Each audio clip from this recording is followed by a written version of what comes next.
다 함께 찬송가 446장 함께 부르십니다.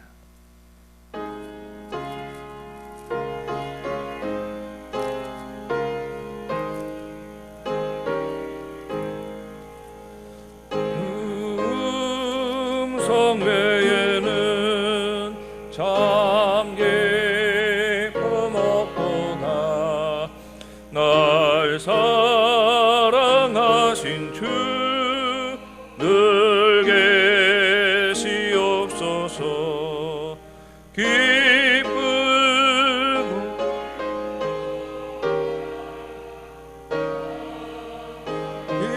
기쁘도다 나 주께 왔사오니 복 주옵소서.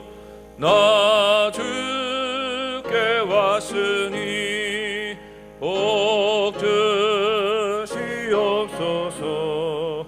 주 함께 계시면 큰 시험이기를 기쁘고 기쁘도다. 항상 기쁘도다. 나 주께 왔사오니 복 주옵소서. 주 떠나가시면 내 생명 헛되네. 기쁘나 슬플 때 늘 계시옵소서. 기쁘고 기쁘도다. 항상 기쁘도다. 나 주께 왔사오니 주옵소서. 그 귀한 언약을 이루어 주시고 주 명령 따를 때 늘 계시옵소서. 기쁘고 기쁘도다. 항상 기쁘도다. 나 주께 왔사오니 복 주옵소서. 아멘. 이 시간 우리에게 주신 하나님 말씀 열왕기하 22장 1절부터 20절까지 말씀입니다. 구약성경 601쪽 열왕기하 22장입니다.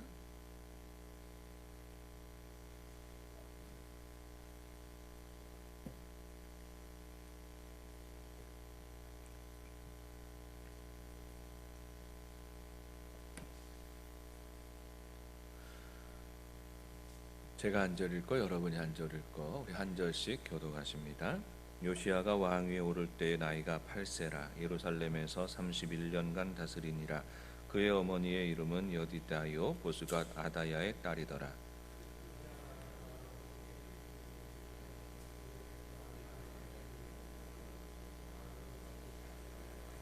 요시야 왕 18째 해에 왕이 무술람의 손자 아살리아의 아들 서기관 사반을 여호와의 성전에 보내며 이르되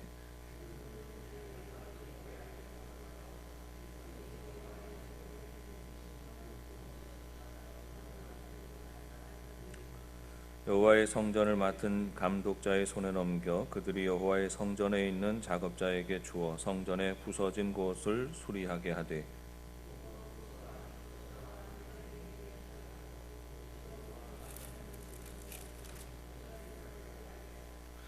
그러나 그들의 손에 맡긴 은을 회개하지 말지니 이는 그들이 진실하게 행함이니라.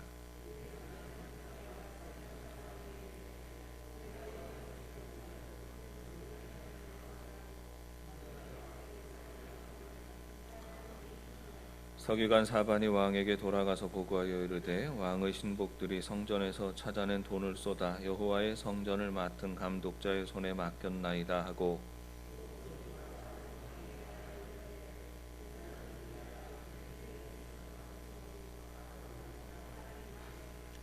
왕이 율법책의 말을 듣자 곧 그의 옷을 찢으니라.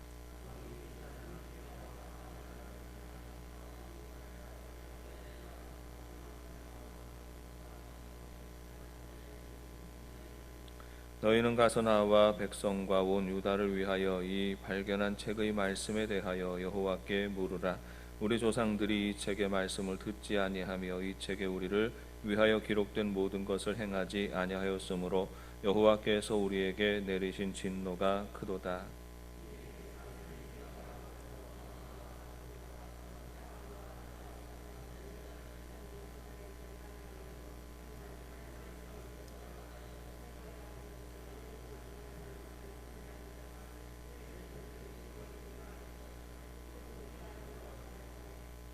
훌다가 그들에게 이르되 이스라엘 하나님 여호와의 말씀이 너희는 너희를 내게 보낸 사람에게 말하기를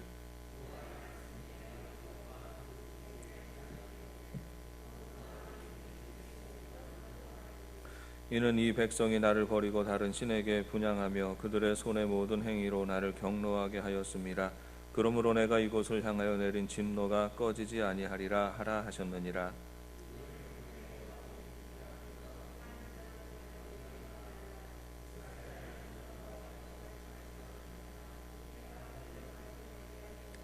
내가 이곳과 그 주민에게 대하여 빈터가 되고 저주가 되리라 한 말을 내가 듣고 마음이 부드러워져서 여호와 앞 곧 내 앞에서 겸비하여 옷을 찢고 통곡하였으므로 나도 내 말을 들었노라. 여호와가 말하였느니라.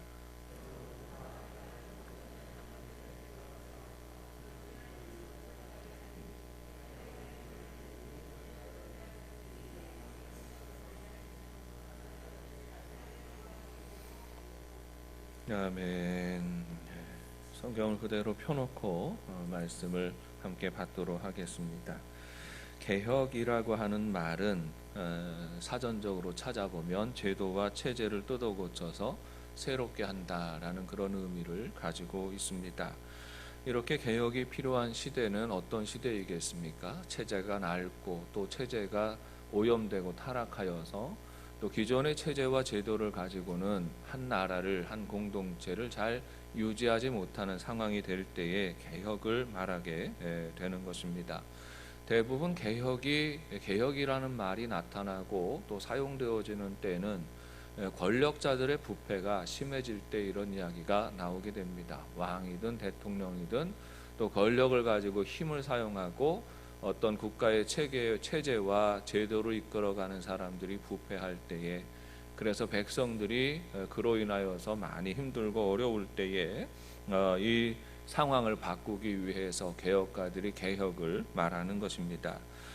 그런데 개혁이 사전적으로는 새롭게 한다라는 그 말의 의미를 가지고 있지만, 그러나 이 개혁한다라는 사실은 세상에 전혀 없던 새로운 제도나 또 새로운 사상을 가지고 또 그것을 새로운 틀을 짠다 하는 그런 의미가 아닙니다. 그보다는 본연의 제도적 가치를 회복하고 본래대로 돌아가는 것을 말하는 거지요. 원래는 좋았으나 그것을 사용하는 사람들이 부패하고 타락하고 잘못 이용하고 있었기 때문에 이것을 원래의 취지에 맞게 되돌린다 하는 그런 의미가 있는 것입니다. 종교개혁의 가치도 그러했지요. 종교개혁자들의 구호는 초대교회로 돌아가자 하는 겁니다.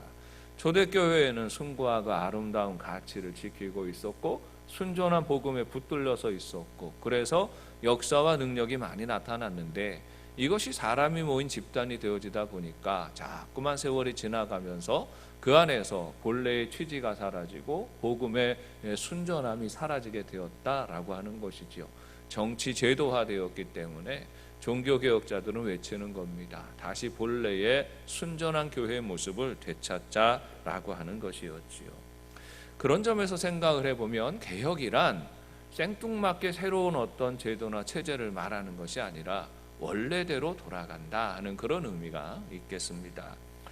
이스라엘 백성들이 나라를 이루게 되었지요. 하나님의 은혜로 나라를 이루게 되었습니다. 사울과 다윗을 지나서 르호보암의 때에 나라가 나누게 됩니다. 그리고 각각의 역사를 써나가는 중에 나라는 점점 더 부패해져 가는 것이지요.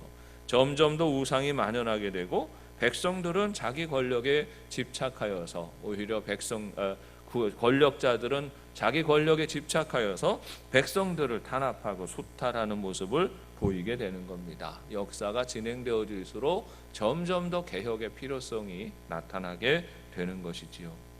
그러면 이스라엘이라는 나라의 본래의 정신이 무엇이었겠습니까? 이스라엘이라는 나라의 본래의 정신은 하나님이 주인 되시고 하나님이 다스리시는 나라이다라는 거예요. 사람이 주인되고 사람이 통치하는 나라가 아니라 하나님이 주인 되시고 하나님이 통치하시는 나라인 것이지요. 이 나라의 본 모습을 회복하자 하는 것입니다.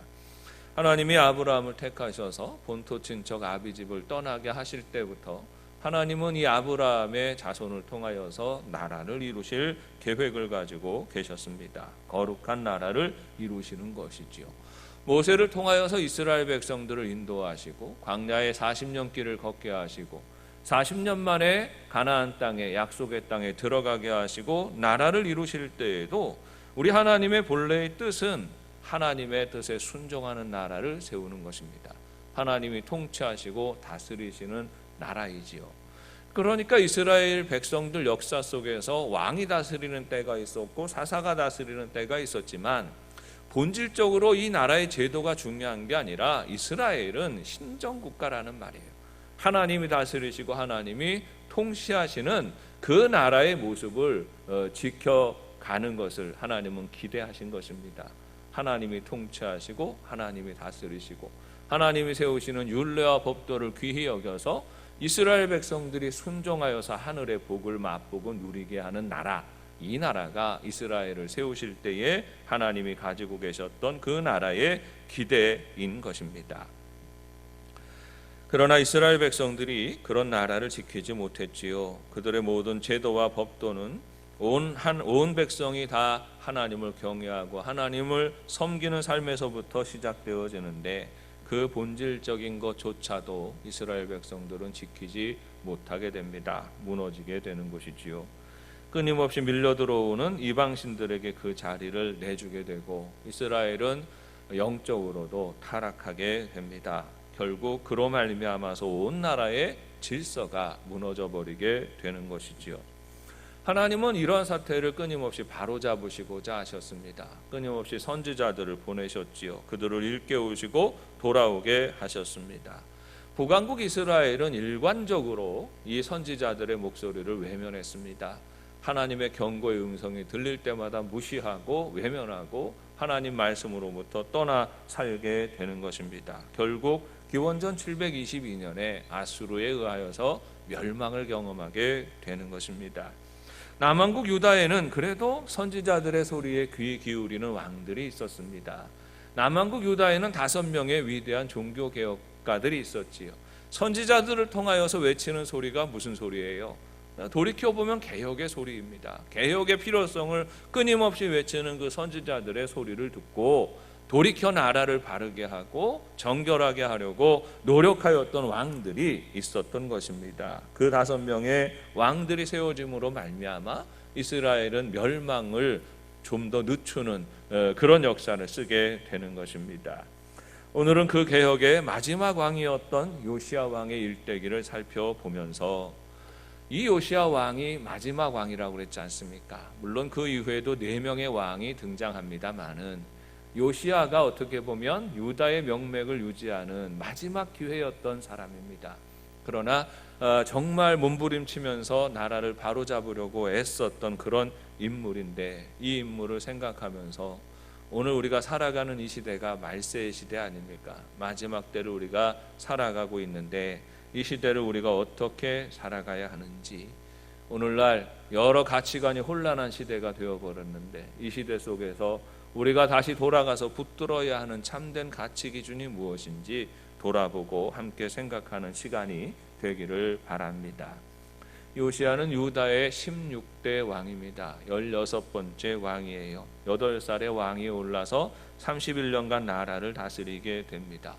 이 요시야는 좋은 평가를 얻은 왕이었어요. 유다의 역사 중에, 다윗 빼고요, 유다의 역사 중에서 가장 훌륭한 왕이고 하나님께서 가장 기뻐하시는 왕이다, 이렇게 말할 수가 있습니다. 열왕기하 23장 25절 말씀을 보면 요시야와 같이 마음을 다하며 뜻을 다하며 힘을 다하여 모세의 모든 율법을 따라 여호와께로 돌이킨 왕은 요시야 전에도 없고 후에도 그와 같은 자가 없었더라. 요시야에 대해서 성경이 평가하는 것입니다. 전에도 없었고 후에도 없었더라. 여러분, 우리가 한평생 살아가는데 모든 사람이 그 살아온 날들에 대해서 평가받지 않겠습니까? 그 평가를 받는데 그와 같은 사람이 전에도 없었고 후에도 없었다, 이런 평가를 들으면 얼마나 영광스러운 평가이겠습니까? 특별히 하나님이 보시고 하나님이 판단하실 때, 성경의 기준으로 놓고 볼 때에도 역사상 이 왕보다 훌륭하고 이 왕보다 순전한 사람이 없었다, 이렇게 평가를 받는다는 것이 얼마나 큰 영광이겠어요. 그런데 요시야가 그런 평가를 받았다라고 하는 것입니다. 오늘 말씀에서도 보면 그는 다윗의 모든 길로 행하였는데 온전히 그 길로 좇았다 했습니다. 다윗이 인생의 모델이 되는 거지요. 다윗 왕이 살았던 것처럼 한평생 하나님을 의지하고 섬기고 말씀을 따라 살아가는 삶을 살았던 것이지요. 그래서 성경은 말하기를 유다의 역사 속에서 가장 훌륭한 왕이다. 종교개혁자들이 5명의 종교개혁자들이 있었습니다마는 그 중에서도 가장 온전히 철저히 종교개혁을 이루어낸 인물이 바로 요시야다, 이렇게 평가하고 있는 것입니다. 그런데 이 요시야가 살았던 이 시대가 평탄한 시대가 아니었어요. 마음껏 자기의 어떤 통치의 이념을 펼치고 마음껏 왕으로서 어떤 소신을 나타낼 만한 그런 평탄한 시대가 아니었다는 것입니다. 국제 정세는 지극히 혼란하게 패권이 바뀌는 시대였거든요. 지극히 혼란하게 움직이고 있었고 영적으로는 완전히 타락할 대로 타락하여서 온 나라 온 백성이 국제적으로 요즘도 아주 못된 것들은 국제적으로 연대하더라고요. 그런 것처럼 그 당시에도 국제적으로 이스라엘이라는 나라뿐만 아니라 주변의 나라들, 아수르, 바벨론, 아람, 에돔, 애굽 할 것 없이 이들의 정신적으로 영적으로 사실은 타락하고 문란해져 있는 시대가 바로 이 요시야가 즉위하던 시대였다라고 하는 것입니다.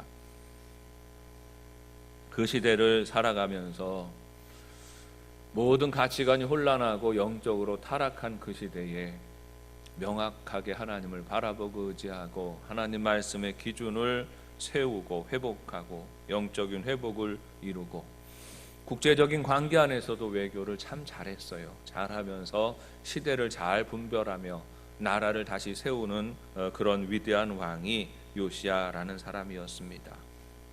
특히 이 시대의 국제 정세를 조금 살펴볼 필요가 있는데, 이 시대의 국제 정세는 그야말로 요동치는 시기였다, 이렇게 말할 수가 있습니다. 그때까지도 중동의 패자였던 아수르가 쇠락합니다. 쇠락하게 되는 중요한 원인은 형제들 간의 이 권력 다툼이 일어나게 되었어요. 왕자들끼리 그 권력 다툼이 일어나게 되고, 그러면서 세력이 급격하게 약해져 가고 있었는데, 그 틈을 비집고 중동의 신흥 강국으로 등장한 나라가 바벨론입니다. 그래서 이 바벨론과 아수르가 으르렁거리면서 누가 더 강자냐, 누가 더 이 지역의 패권자냐, 패권을 가지느냐, 이거 가지고 으르렁거리고 있었던 것이지요. 이 시대를 예언한 사람이 나훔과 하박국입니다. 이 두 사람이 아수르의 멸망을 예언하게 되지요. 그리고 예레미야는 새롭게 일어나는 신흥 강국, 신흥 제국에 의하여서 이제 이스라엘 유다가 또 어려움을 겪게 될 것을 예언하게 되는 것입니다.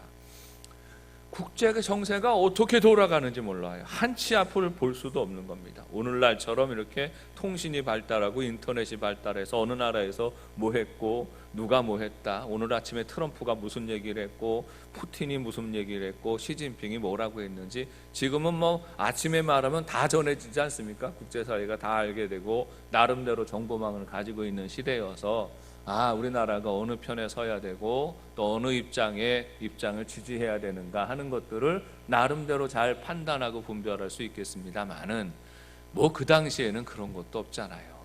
이제까지 그 당시에 모든 가장 강한 나라가 아수르였는데 갑자기 어느 날 바벨론이 등장하게 되고 아수르가 시들어가고 있다고 하는데 직접 가서 보지 않았는데 어떻게 합니까?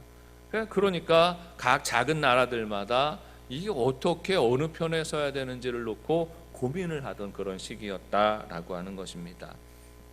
그런데 시대를 읽는 눈도 하나님 주시는 지혜이지요. 요시야는 정확하게 이 시대의 흐름이 어떻게 변해가고 있는지를 읽었습니다.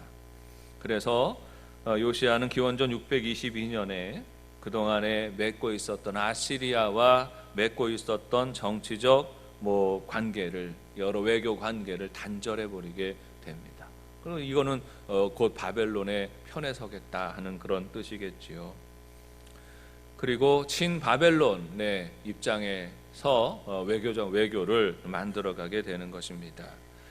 외교는 그렇게 하고 하면서 또 이 요시야를 하게 되면 종교 개혁자 아닙니까? 영적으로 개혁의 길에 서게 되는 것입니다. 성전 수리 공사하는 중에 우연히 하나님의 말씀을 발견하게 되는데 이 말씀이 기반이 되어서 온 나라의 영성을 바르게 하는 또 개혁적인 그런 신앙의 촉구를 하던 인물이 하는 삶을 살게 되는 것입니다. 대대적인 종교 개혁을 이루게 되죠. 온 나라는 말씀으로 돌아와라. 다시 율법의 말씀을 가르치고 배우는 나라를 만들게 되는 것이고 다시 거룩한 제의를 회복하게 되는 것입니다. 대표적인 절기인 유월절 제사를 회복하게 되어지지요. 온 나라 안에 남아 있었던 우상들, 산당들을 다 허물어 버리는데 그 이전에 4명의 개혁자들도 하지 못하였었던 일까지 다 해버립니다. 가서 완전히 모든 우상의 기반을 다 허물어 버리지요. 산당은 남겨두었더라. 이게 대부분의 개혁자들인데 요시야는 그 산당까지도 아주 다 허물어 버립니다. 아주 종교 우상을 섬기던 그런 기반까지 다 허물어 버리고 아주 먼지로 만들어 버리는 일들을 하게 되는 것이죠. 아주 철저하게 종교 개혁에 그런 박차를 가하던 왕이 바로 요시야다, 이렇게 말할 수가 있습니다. 이때에 요시야 왕의 종교 개혁을 적극적으로 지지하면서 또 왕을 위해서 중보하고 지혜자가 되어서 옆에서 조언해 주던 선지자가 스바냐와 예레미야였습니다. 그래서 이 예언자들을 통하여서, 선지자들을 통하여서 시대를 분별하고 하나님의 뜻을 분별하면서 나라를 다스려 나아가게 되는 것이죠. 그러다가 기원전 612년에 엄청난 사건이 벌어지게 됩니다. 그 당시 아수르와 바벨론이 서로 으르렁거리면서 이렇게 싸우고 있었지 않습니까? 그런데 아수르는 지는 해고 바벨론은 뜨는 해지요. 그래서 결국은 이 싸움이 으르렁거리다가 어떻게 됩니까? 결국은 신흥 강국에 의해서 먹히게 되어 있는 것이지요. 기원전 612년에 드디어 국제정세가 요동치게 되는데 이 바벨론 제국의 군대에 의하여서 아수르의 도성인 니느웨가 정복되어지고 맙니다. 니느웨 성이 함락되어지게 되는 거죠. 도성이 함락되어지면 급격하게 세력을 잃어버리게 되지 않습니까? 그래도 아수르의 남은 세력들이 다른 작은 도시들로 흩어지면서 나름대로 세력을 가지고 바벨론과 계속 저항하는 시대가 되는 겁니다. 항상 말이에요. 힘이 약해지면 동맹을 찾게 되어 있어요. 아수르가 힘이 강할 때는 아무하고도 동맹을 맺으려고 하지 않았죠. 왜냐하면 다 쳐서 점령해버리면 되니까. 그런데 아수르가 힘이 약해지고 바벨론이 강한 세력으로 뜨니까 아수르가 외교사절을 보냅니다. 어디에다 보냈을까요? 애굽으로 사람을 보내는 거예요. 그래서 애굽과 화친을 맺고 또 조약을 체결하게 됩니다. 그래서 애굽 왕 바로 느고가 이 그 바벨론 군대를 치기 위하여서 군대를 만들게 되고 이 군대를 이끌고 이 전투를, 이 메소포타미아 전투에 참전하기 위하여서 올라오게 되는 것이지요. 이 군대를 가로막은 사람이 요시야 왕이지요.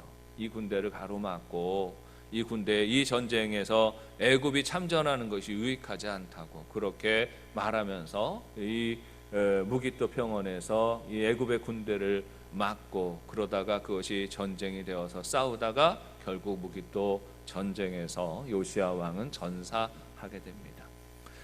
그리고 나서 바로누고가 그냥 유다를 그냥 두고 갈 수가 없잖아요. 왕이 죽었으니까 친애굽적인 성향의 왕들을 그 다음에 세워놓게 되지요. 세우고 여호야김, 여호야긴 이런 사람들을 세워놓고 다시 전쟁에 참전하게 되는데, 결국은 바로의 군대도 이 하란 전투에서 대패하게 됩니다. 바벨론 군대에게 대패하게 되고, 그 이후로 이 애굽도 아주 이제 전통적인 강대국이었지만은 급격하게 세력을 잃어버리게 되는 것이지요.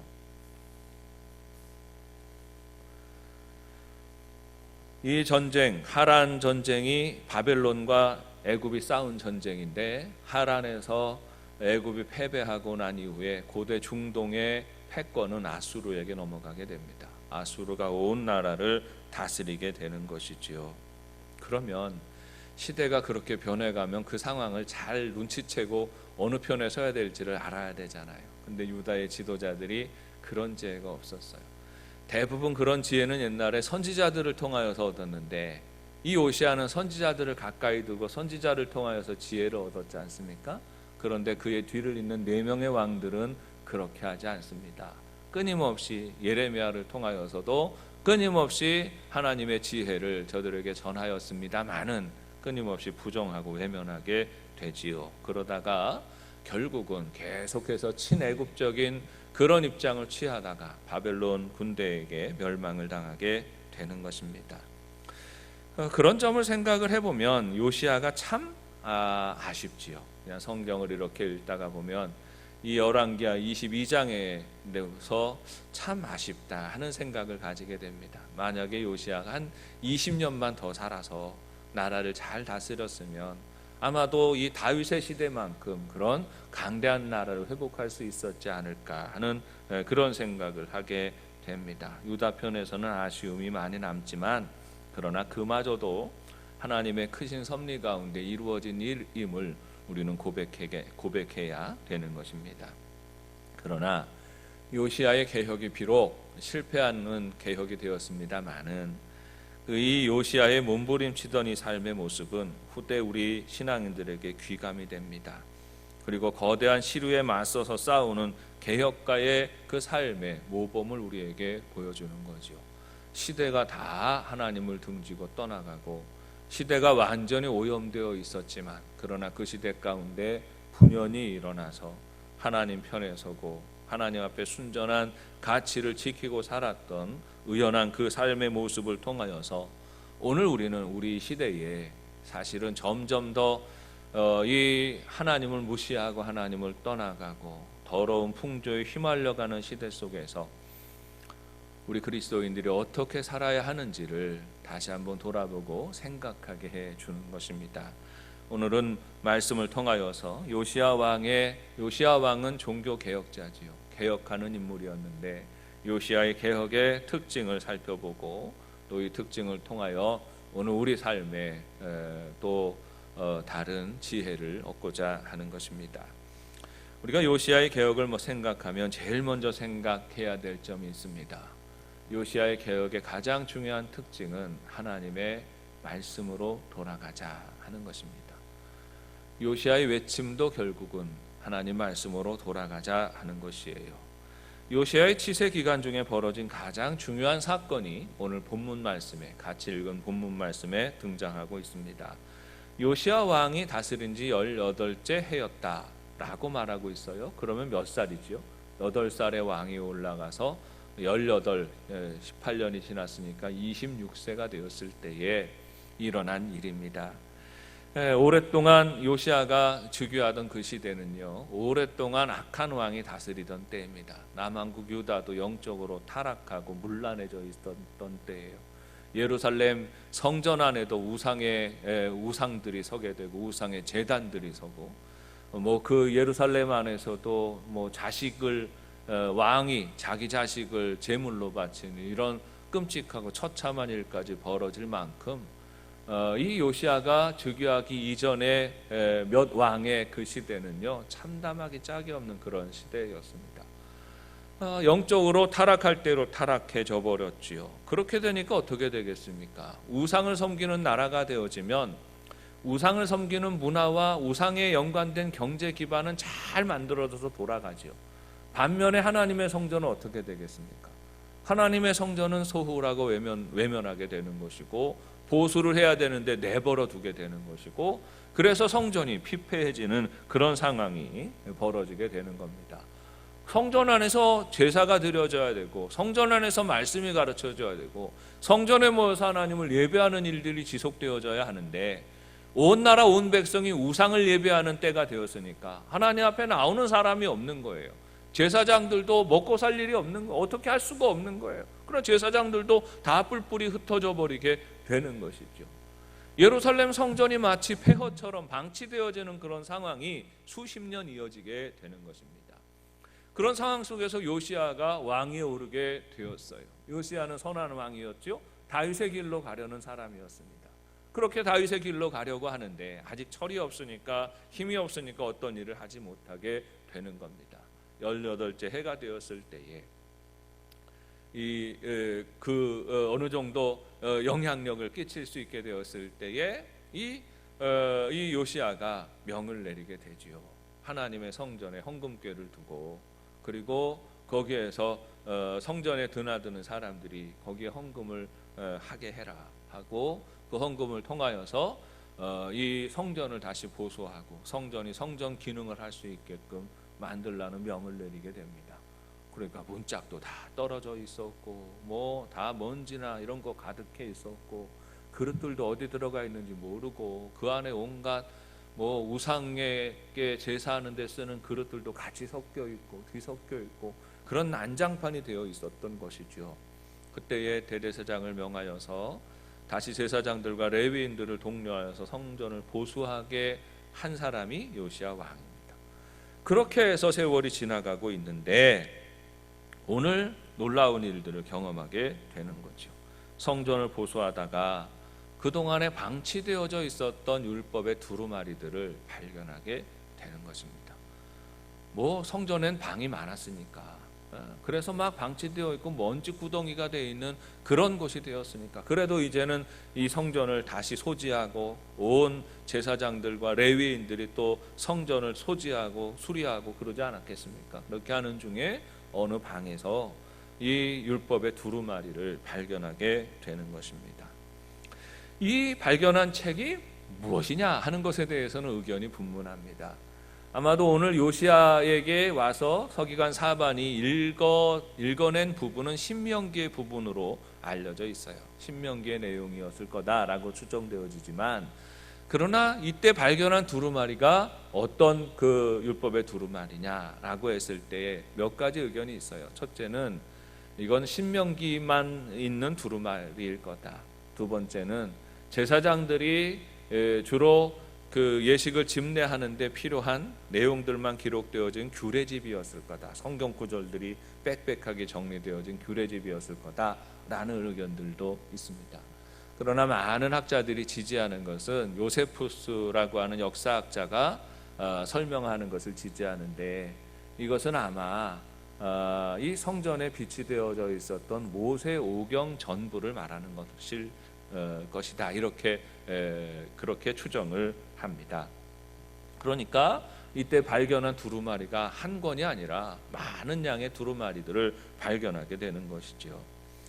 이 책의 이름을 히브리어로 읽으면 셰페르 하토라라고 읽는데, 이런 식으로 읽는 것은 언제 읽느냐 하면 모세오경 전체를 지칭할 때 이렇게 읽는다는 거예요. 그래서 이런 점들을 해야 고려하면서 생각해 봤을 때 이때 요시야 왕 때 찾아낸 것은 모세오경 전부를 찾았을 것이다 라고 그렇게 생각하게 되는 것입니다. 그런데 이 모세오경은 어디에 있었을까요?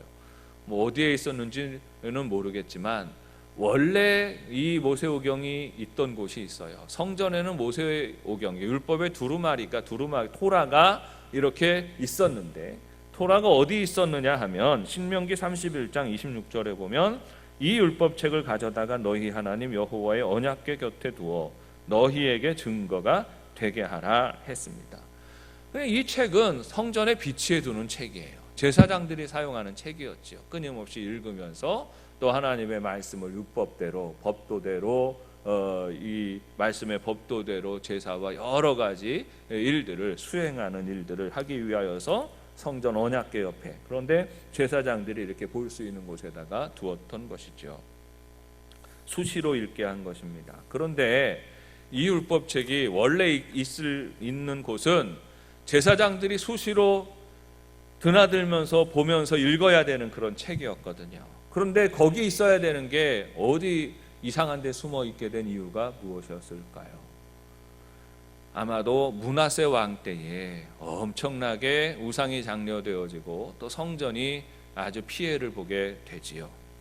그때 배교가 극심하고 성전이 급격하게 파손되게 되는데 이때 제사장 중에 누군가가 이 율법의 두루마리를 감추었을 것이다 이렇게 생각되어지는 것입니다. 어딘가에 숨겨놓았던 것이죠.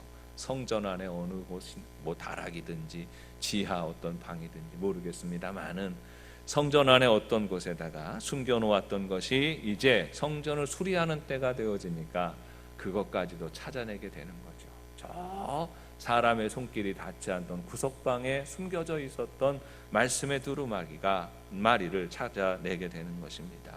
그리고 이 사건이 요시야 왕의 평생의 중요한 전환점이 되는 것입니다.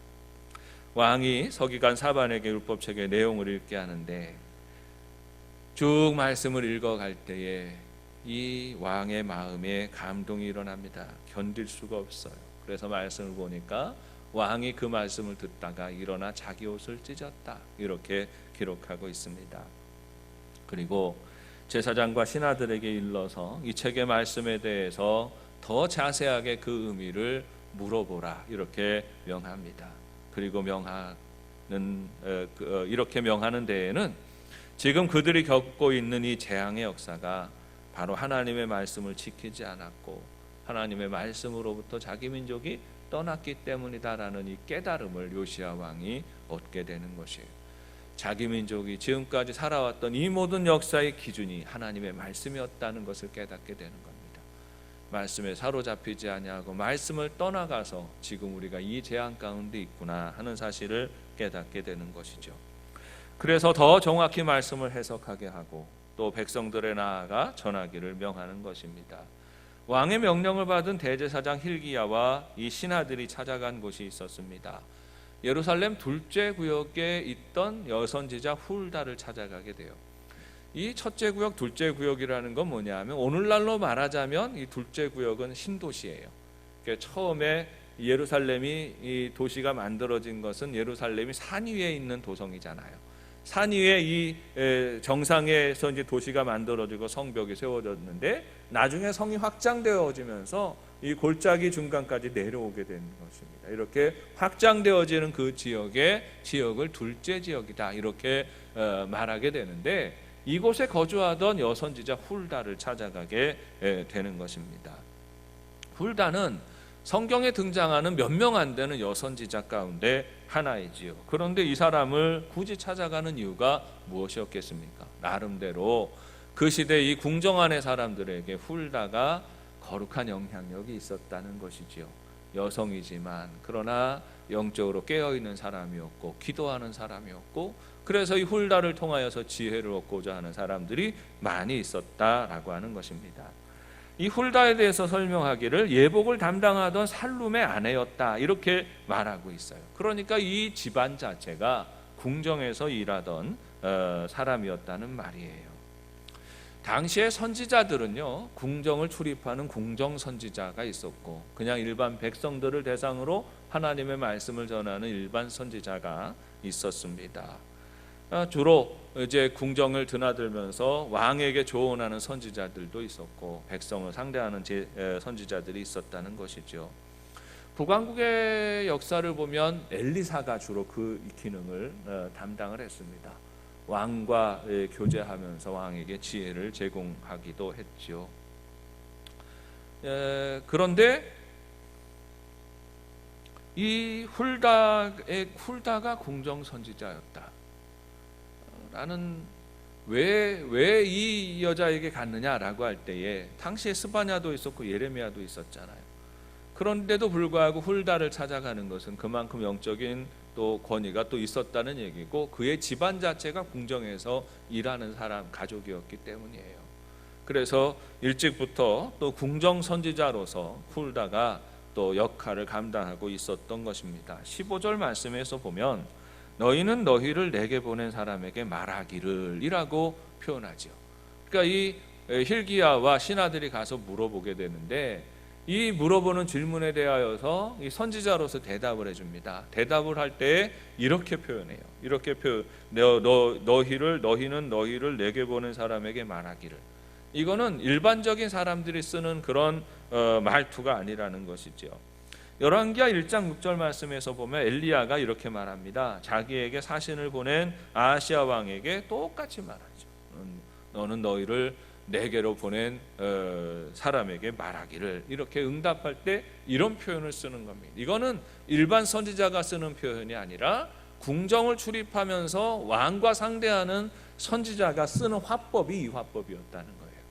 그래서 이 훌다가 궁정 안에서, 예루살렘 안에서 나름대로 거룩한 영향력을 갖추고 활동하였던 선지자로 생각되어지는 것입니다.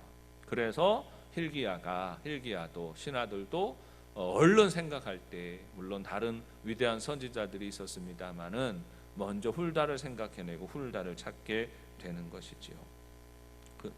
이 훌다를 찾아서 그의 의견을 구할 때에도 선지자가 다시 그 말씀을 통하여서 하나님의 뜻을 확인해도 마찬가지였습니다. 요시야 왕에게 주신 그 하나님의 지혜가 똑같이 나타나는 것이에요. 이스라엘 나라의 운명은 말씀에 매이는 것입니다. 하나님을 바로 섬기고 율법의 말씀을 붙들고 살아가면 하나님은 형통의 길로 인도하십니다. 평강의 길로 인도하시는 것이지요. 그러나 하나님을 등지고 세상의 욕심에 매이며 살아가게 되면 하나님은 그들을 떠나시게 되는 것이고, 그래서 그들은 연이어지는 재앙 속에 처하게 되는 것이고, 결국은 그 죄값으로 멸망하게 되는 것입니다. 이제 유다가 하나님을 떠났기 때문에 유다는 끊임없는 재앙 가운데 놓이게 되는 것이고, 결국은 유다가 멸망하는 것은 피할 수 없는 유다의 운명이 되어 있다는 것을 선지자 훌다는 말하는 것이지요. 그들이 저지른 죄 때문에, 하나님을 등졌기 때문에 이제 유다에게는 이제 멸망이 정해져 있다라고 말하는 것입니다. 그러나 자복하고 옷을 찢고 회개하는 요시야를 보시는 하나님은 그 멸망의 날을 늦추셔서 요시야의 때에는 그 멸망을 보게 하지 않겠다. 자복하고 회개하는 자가 있는 동안에는 하나님이 다시금 평안의 날들을 허락하시겠다고 말씀하시는 것입니다. 그러므로 이것이 요시야의 뇌리에 각인이 되는 것이죠. 아, 그렇구나. 이 나라가 바로 서는 것이 하나님의 말씀에 있구나. 하나님을 순종하는 데 있구나 깨닫게 되는 것입니다. 그래서 평생 하나님의 말씀을 자기 신비에 새기고 그 말씀을 따라 본인도 살고 온 백성도 그렇게 살라고 권하는 것입니다. 요시야는 그렇게 말합니다. 그는 율법을 다시 세우는 사람이었어요. 요시야의 개혁은 말씀으로 돌아가라 하는 것이었습니다. 자기 자신도 말씀으로 돌아갈 뿐 아니라 온 나라 온 백성이 다 하나님의 말씀으로 돌아오게 하는 것이었습니다. 성전에서 다시 율법의 말씀을 일깨웁니다. 전국을 다니면서 말씀을 다시 전하고 말씀을 배우게 하고 이스라엘 백성들이 말씀을 다시 듣게 합니다. 율법을 다시 배우게 하는 것입니다. 심혈을 기울여서 요시야가 평생 감당했던 일은 이 일이었어요. 온 나라 온 백성이 하나님의 말씀을 듣게 하는 것, 듣고 다시 그 말씀에 순종하게 하는 것이 요시야가 심혈을 기울여서 매달린 그 삶의 모습입니다. 여러분, 모든 개혁의 본질이 여기에 있습니다. 개혁은 하나님의 말씀으로 돌아가는 것입니다. 말씀을 읽게 하고 순종하게 하는 것입니다. 요시야는 이 일에 최선을 다합니다. 요시야의 모든 개혁의 출발점은 바로 하나님의 말씀을 바로 아는 것이었습니다. 오늘도 우리는 개혁을 말합니다. 뭐가 개혁입니까? 개혁은 어긋난 우리의 삶을 바르게 하는 것입니다. 무엇이 바르게 하는 것입니까? 하나님의 말씀이 우리를 바르게 합니다. 그러므로 모든 개혁이란 하나님의 말씀으로 돌아가야 하는 것이고 다시 하나님의 말씀을 따라 살아가는 것입니다. 주의 말씀이 귀하고 그 말씀에 순종합니다 하는 결단이 모든 개혁의 출발점이 되는 것입니다. 우리 영도 가족들이 이 혼란한 시대에 유일한 우리 삶의 지침이 하나님의 말씀에 있음을 늘 기억할 수 있기를 바랍니다.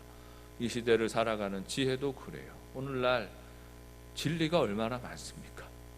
저마다 자기가 맞다고 주장하고 떠들어대는 그런 사상과 철학과 신념과 이념들이 얼마나 많이 있습니까?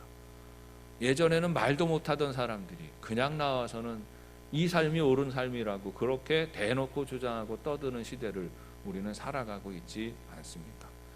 우리가 잠시 차별금지법 얘기를 했습니다마는 이전에 정말 터무니없다고 생각되어지던 많은 일들이 오늘날은 버젓이 그냥 벌어지고 있는 일들이지요.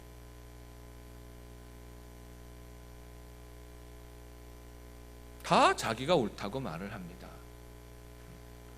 그렇게 살아가는 사람들이 다 자기가 옳다고 말을 하고 살아가는 것이죠. 거짓말을 하면서도 다 이유가 있다고 말을 합니다. 사람을 해치고서도 다 이유가 있다고 말을 하는 거죠. 속여 먹으면서도 다 뭐 그럴 수도 있는 거 아니겠느냐라고 말하고 나름대로의 논리를 가지고 살아가는 시대입니다. 이 사람 얘기를 들으면 이리 가야 맞는 것 같고 저 사람 얘기를 들으면 저리 가야 맞는 것 같습니다. 우리는 어디로 가야 하겠습니까? 사랑하는 여러분, 우리는 하나님의 말씀으로 돌아가야 하는 사람들입니다. 인간이 참된 행복을 맛보고 바르게 살아가는 길은 사람의 철학과 신념에 기인하지 않습니다. 우리는 하나님의 말씀으로 돌아가야 해요. 그 말씀을 다시 붙들어야 하고 그 말씀이 우리 삶의 지침이 되어야 합니다. 그러기 위해서 사랑하는 여러분, 하나님의 말씀을 더 가까이 하세요. 더 많이 읽으세요. 더 많이 새기고 암송하세요. 그 말씀을 따라 살아가세요. 그 말씀이 우리를 지키고 우리를 더욱더 풍성하게 하는 것입니다. 요시야의 개혁의 두 번째 특징은 철저하게 우상의 것을 진멸했다 하는 것입니다. 바알과 아세라상을 찍어냅니다. 그 제단을 헐어내는 것뿐 아니라 그 이전의 개혁가들은 사실 좀 방치해 두었던 것이 있어요. 여로보암의 제단들이죠. 여로보암의 영향을 받아서 이것이 우리를 인도한 여호와다라고 금송아지들을 만들어서 섬기던 이런 것들을 그냥 내버려 두고 있었던 것이지요. 북왕국이 멸망하고 난 이후에도 그냥 내버려 두고 있는 것입니다. 그런데 이 요시야는 그렇게 하지 않아요. 아예 쫓아다니면서 전국을 다니면서 우상의 제단을 다 헐어버립니다. 여로보암의 제단도 허물어버리게 되는 것이죠. 모든 우상들과 산당들은 허물고 불살라서 가루로 만들어버리게 됩니다. 그리고 백성들에게 명합니다. 다시는 어떤 종류의 우상이든 그 우상을 섬기고 그것들에 절하지 못하게 엄중하게 명령을 내리는 것입니다. 여러분, 우리가 하나님의 말씀으로부터 멀어져 있으니까 우상도 가까워지는 거예요. 하나님의 말씀으로 돌아가면 나타나는 현상이 있습니다. 말씀을 읽으면 그 말씀이 없을 때는 별로 대수롭게 여겨지지 않던 우상과 귀신과 또 이상한 것에 매여서 살아가던 그 삶이 부끄러워지고 더럽게 보이는 것이죠. 말씀에 사로잡히지 않고 살아가면요, 권사님들도 때 되면 점치러 다니고 때 되면 궁합 보러 다니고, 우리 애들 시집 보내고 장가 보낼 때면 과연 짝이 잘 맞는지 생년월일 알아가라 그래가지고 용한 점쟁이 찾아다니고 길이를 찾고 이사할 때도 길이를 찾고 그러지요. 우리 제주도 분들 계시죠? 제주도 분들은 이사할 때 손 없는 날 반드시 가야 된다고 그러는데 우리 교회 제주도 고향이신 분들은 그러지 않으시죠? 이미 다 끊어버리셨는 좀 있습니다. 문한데 그래 이런 거 문한데 그냥 뭐 이렇게 굳이 뭐 그럴 거 있어 그냥 지켜주면 되는 거지라고 생각해요. 말씀이 없으면, 말씀에 사로잡히지 않으면 이런 것들에 대해서도 그냥 대수롭지 않게 그냥 그렇게 여기고 그렇게 취급하게 되는 것입니다. 돌잔치 할 때 돌잡이 하죠. 그건 어떻게 생각하십니까? 저는 돌예배 인도하러 가서도 가끔 이제 그렇게 하는데 이제 앞으로 돌잔치 하는 분들은 그런 거 하지 마세요.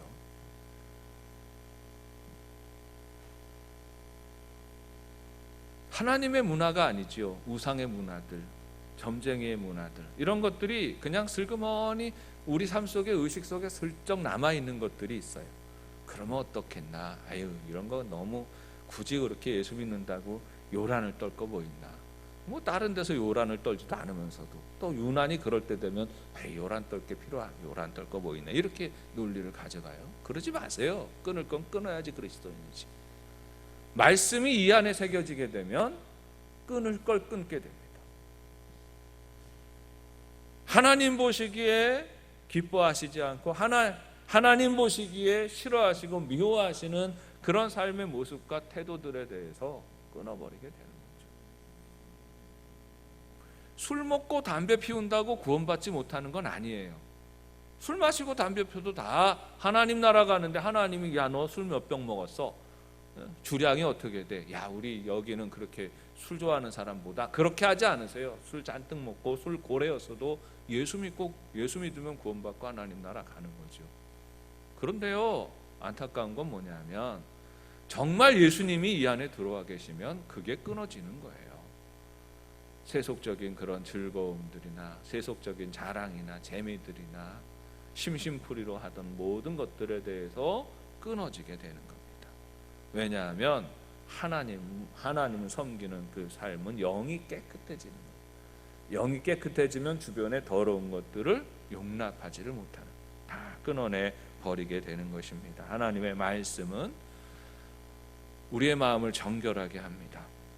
그러니까 하나님의 말씀을 아는 사람이 여전히 우상에 매여 있고 우상의 문화에 붙들려 살아가는 삶은 있을 수가 없다는 것이에요. 저는 시골에서 한 7년 살았습니다마는 시골에서 목회할 때 주로 하던 일이 있습니다. 시골에서 있다 보면 주로 한 평생 뭐 닮아 섬기고 뭐 이것저것 여러 우상 섬기던 분들이 많잖아요. 그런 분들이 나중에 예수 믿고 또 교회 오시는 분들이 있었어요. 이런 분들이 어느 정도 이렇게 들어와서 예배드리고 말씀을 듣다가 믿음이 들어가게 되고 그래서 이제 신방을 요청을 합니다. 신방 요청할 때마다 목사님 이번에 신방 오셔서 우리 집안에서 꼭 정리해 주셔야 되는 게 있습니다. 그래요. 그래서 가서 신방을 하잖아요. 신방을 하려고 들어가면 입구에서부터 이렇게 시뻘건 글씨로 이렇게 붙어 있는 거, 부적들이 붙어 있고 입춘대길 뭐 이렇게 써 있는 것들 있잖아요. 그런 거 있고 뭐 저보다 배가 더 나온 달마도 이런 거 딱 써 있고 뭐 호랑이 그림도 그려져 있고 온갖 우상들 상징하는 것들이 많이 있거든요. 또 어떤 경우는 신주단지도 집에다 모시고 사는 사람들이 있어요. 신주가 유골인가요? 조상들의 유골들을 이렇게 그 집안에다 이렇게 선반위에다 놓고 사는 사람들이 있어요. 그럼 목사님 이것들 어떻게 할까요? 뭘 어떻게 해요? 다 치워버려야죠. 그러면 목사님 치워주세요. 그러는 거예요. 왜냐하면 무서움이 있어요. 자기가 부적을 떼고 갖다가 불태우고 신주단지 갖다가 버리면 조상님들한테 자기들이 벌 받을까봐 귀신이 나타나서 그날 밤에라도 그냥 혼낼까봐 무서워가지고 못해요. 그럼 이제 가서 신방 마치고 다 뜯어내는 거죠. 그리고 교회 마당에 소각장 드럼통이 하나 있었는데 액자 있으면 다 깨가지고 와서 부서뜨리고 그 안에 있는 그림 다 불태우고 신주단지도 다 갖다가 버리고 하는 버리고, 태울 건 태우고 버릴 건 버리는 일들을 하게 되는 것입니다. 그리고 나서 살아가는 모습을 보면 얼마나 깨끗해져서 살아가는지 몰라요. 여러분, 귀신 섬기는 집안과 귀신 버린 집안이 어떤 차이가 있는 줄 아십니까? 집안 자체가 달라요. 똑같은 집인데 부적 쪼가리, 뭐 신주단지 무슨 단지 섬기던 사람들의 집에 들어가면 진짜 귀신 나올 것처럼 더럽게도 하고 살아요. 그런데 예수 믿고 그 귀신들 버리게 되면요, 집 자체가 달라져요. 밝아지고 청소하고 깨끗하게 소지한 그런 가운데서 살게 되는 것이지요. 여러분, 우리가 말씀 안에서 살아가게 되면 그 말씀이 우리 삶에 더러운 것이 무엇인지를 분별하게 합니다. 그러니까 우상단지를 깨뜨리게 되는 거예요. 귀신단지를 쫓아내게 되는 거예요. 더러운 데서 머물며 살아갈 수가 없으니까. 귀신은 더러운 걸 좋아해서 귀신 섬기는 집안을 가보면 다 더럽고 지저분하고 귀신 나올 것 같다니까요. 여러분, 무당집이 깨끗한 거 보셨어요? 무당집 다 더러워요. 다 그렇게 살아가요. 그런데 하나님의 말씀에 사로잡히게 되고 하나님을 온전히 예배하게 되면 이 더러운 제도와 습관과 문화를 다 끊어내버리게 돼요. 단절해버리는 거예요. 우상의 습관들, 우상의 태도들, 귀신에 매여서 불안과 염려에 매여서 살아가던 삶에서부터 끊어지는 것이죠. 그리고 하나님의 은혜 안에서 평강을 누리고 기쁨을 누리며 살아가게 되는 겁니다. 여러분, 예수 믿을 때에 우리 부산 사람들은 아싸리하다고 그러잖아요. 아싸하다고. 여러분, 그런가요? 부산 출신이 아니신가? 저는 그게 참 좋은 것 같아요. 제가 부산에 와가지고 우리 부산은 아싸라면 하면 하고 말면 말고 막 그러죠. 야구장에서만 그런가요? 예수쟁이는 안 그런가요? 네? 그럼 여러분 고향이 부산이 아니어가지고 그래요? 여러분, 신앙생활은요, 아싸해야 되는 거죠. 예수를 믿으면 예수 믿는 거지. 예수를 믿는데 뭔 이상한 거, 잡다한 거, 자질구레한 거 여전히 붙들고 살아가요. 지저분하게. 예수님만 온전히 믿으시고 우리 하나님만 온전히 붙드시고 하나님의 말씀이 여러분을 온전히 사로잡으시기를 바랍니다. 예수쟁이는 여기저기 기웃거리는 거 아니에요.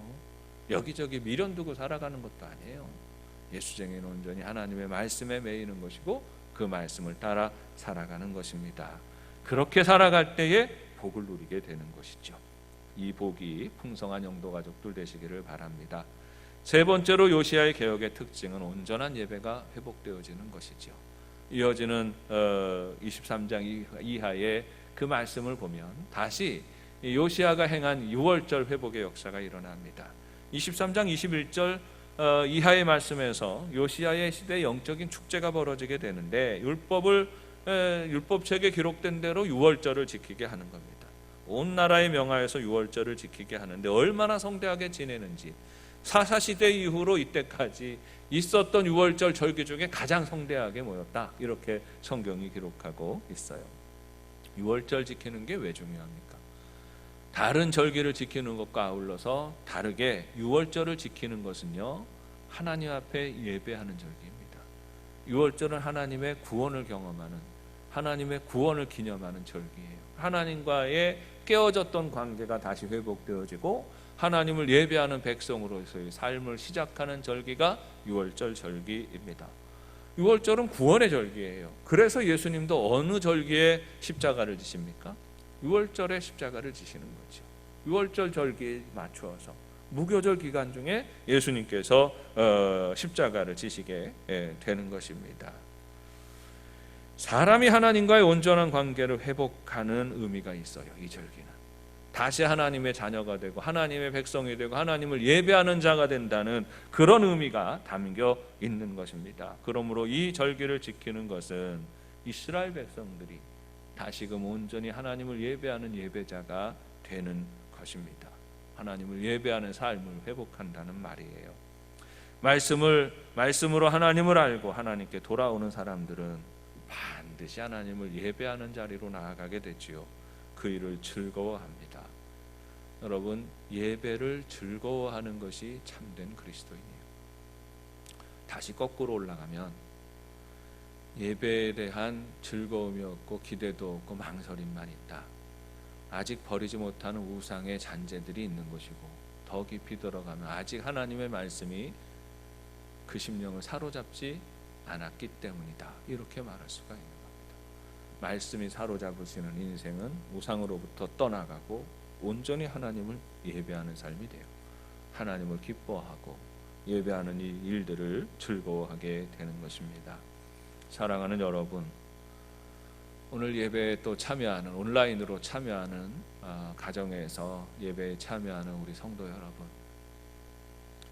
지금 우리는 예배가 심히 어려운 시기를 지나가고 있습니다.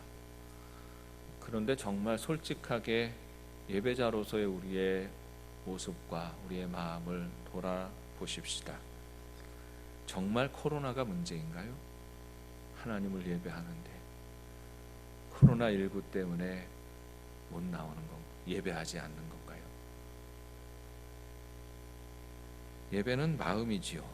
우리 마음이 하나님 앞에 온전한지, 하나님 앞에 정결한지, 정말 하나님을 찬양하고 하나님을 송축함이 즐거운지 늘 돌아보아야 합니다. 성전에 나와서 예배하는 사람들도, 그리고 성전에 나와서 예배하지는 못하지만 각자의 삶의 자리에서 또 화면을 통하여서 예배하는 사람들도, 중요한 것은 그 마음이 온전해야 하는 것입니다. 거룩한 기쁨이 있어야 하는 것입니다. 우리는 이것을 늘 돌아보아야 합니다. 내 마음에 기쁨이 있는지, 내 마음에 감격이 있는지, 살아계신 하나님을 향한 열정이 있는지 돌아보아야 합니다. 그리고 그 거룩한 기쁨을 잘 지켜나가도록 늘 마음을 다하고 성품을 다해야 하는 것입니다. 우리 영도의 가족들이 하나님 앞에 온전한 예배자로 구별되시기를 바라고, 모든 삶의 자리에서 우리 하나님께서 부어주시는 바 하늘의 신령한 은혜와 기쁨이 늘 그 심령 가득히 충만하게 임하시고, 우리 하나님의 영이 이끄시는 대로 거룩한 기쁨으로 하나님을 예배하고 말씀을 따라 살아가는 복 있는 삶이 되시기를 바랍니다. 기도하겠습니다. 사랑과 은혜가 풍성하신 아버지 하나님, 고맙고 감사합니다. 한량없는 은혜와 사랑으로 오늘도 주의 백성들의 걸음을 인도하여 주시어서 주님 앞에 온전한 마음으로 예배하며 주의 말씀에 귀 기울이게 하시니 감사합니다. 요시아의 시대에 있었던 거룩한 종교 개혁의 역사를 돌아보며 이 말세의 때에 혼란한 시대에 우리가 믿음으로 어떻게 살아가야 하는지 깨닫게 하시니 감사합니다. 말씀의 지조와 기준을 분명히 세우고 살아가는 삶이 되게 하여 주시고, 모든 삶의 자리에서 우리 하나님의 선하심과 인자하심을 나타내고 드러내는 복 있는 삶이 되게 하여 주옵소서. 예수님의 이름으로 기도합니다. 하늘에 계신 우리 아버지의 이름을 거룩하게 하시며 아버지의 나라가 오게 하시며 아버지의 뜻이 하늘에서 땅에서도 이루어지게 하소서. 오늘 우리에게 일용할 양식을 주시고, 우리가 우리에게 잘못한 사람을 용서하여 준 것 같이 우리의 죄를 용서하여 주시고, 우리를 시험에 빠지지 않게 하시고 악에서 구하소서. 나라와 권능과 영광이 영원히 아버지의 것입니다. 연하여서 몇 가지 기도 제목 가지고 기도하시고, 개인적인 기도 제목 가지고 기도하시고 자연스럽게 돌아가시기 바랍니다. 먼저는 우리 믿음이 온전하여서 항상 하나님을 사모하고 그 나라를 소망하는 삶이 되게 하여 주옵소서. 코로나19로 말미암아서 예배의 제약이 많은 시대를 살아가고 있지만 하나님 앞에 순전한 마음과 열정을 잘 지켜가는 삶이 되게 하시고, 어디에서든지 참된 예배자로 주님 앞에 무릎 꿇는 삶이 되게 하여 주옵소서 기도하십니다. 주님의 교회가 성령 충만하게 하시고 그리스도의 보혈로 더욱 정결하게 하시고 거룩한 부흥의 역사가 나타나는 교회가 되도록 기도하십니다. 은혜관 건축이 순적하게 진행이 되게 하시고, 이제는 속도보다 더 중요한 것이 바르게 지어져야 한다 하는 이 마음을 하나님께서 강하게 주십니다. 하나님, 하나하나 조그마한 불법도 없고 주변 이웃들과의 갈등도 없이 순전하고 아름다운 건축이 되어질 수 있도록 더디 이루어지지만 그러나 반듯하게 세워지는 건축이 되게 하여 주옵소서 기도하십니다. 나라와 민족을 위해서 기도하실 때에 이 나라의 민족이 더러운 정신과 유행을 물리치게 하시고 거룩한 질서를 세워가는 나라가 되게 하여 주옵소서. 정직과 성실과 참사랑과 또 온전한 마음과 믿음으로 온 백성이 하나님을 알아가는 지혜와 지식이 풍성하게 하여 주옵시고 하나님 안에서 진리의 바른 기준을 세우고 나아가는 민족이 되게 하여 주옵소서. 찢어지고 나누어지는 그 역사를 이제는 마치게 하시고 그리스도의 마음으로 예수님의 사랑으로 더욱 사랑하고 하나 되는 나라 되게 하여 주옵소서 기도하십니다. 다 함께 기도하시겠습니다.